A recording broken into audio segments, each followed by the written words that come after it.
পলাতক সাবেক প্রধানমন্ত্রী শেখ হাসিনাকে ভারতে আশ্রয় দেওয়ার বিষয়টি ঘিরে বাংলাদেশ ভারত সম্পর্কে টানাপোড়েন আরও স্পষ্ট হয়ে উঠেছে।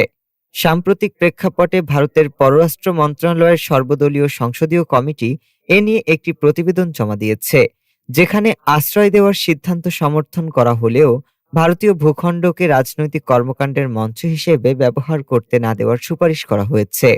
প্রতিবেদনে বলা হয়, শেখ হাসিনার বক্তব্য ও তৎপরতা বাংলাদেশে অস্থিরতা বাড়াচ্ছে। এমন অভিযোগের ফলে দুই দেশের মধ্যে আস্থার ঘাটতি তৈরি হয়েছে। কমিটি মনে করছে, এই পরিস্থিতি ভারতের জন্য একটি গুরুত্বপূর্ণ কৌশলগত চ্যালেঞ্জ, বিশেষ করে বাংলাদেশের রাজনৈতিক বাস্তবতায় পরিবর্তনের প্রেক্ষাপটে।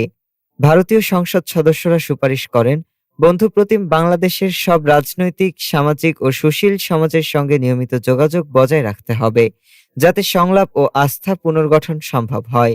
একই সঙ্গে ১৯৭১ সালের চেতনার ভিত্তিতে পারস্পরিক সম্মান ও বাস্তব নির্ভর কূটনীতির ওপর জোর দেওয়া হয়েছে। প্রতিবেদনে সতর্ক করে বলা হয়, বর্তমান পরিস্থিতিকে প্রজন্মগত ও কাঠামোগত পরিবর্তনের অংশ হিসেবে বিবেচনা করে ভারতকে নিজস্ব কৌশল নতুন করে নির্ধারণ করতে হবে। ডেস্ক রিপোর্ট, আজ বার্তা।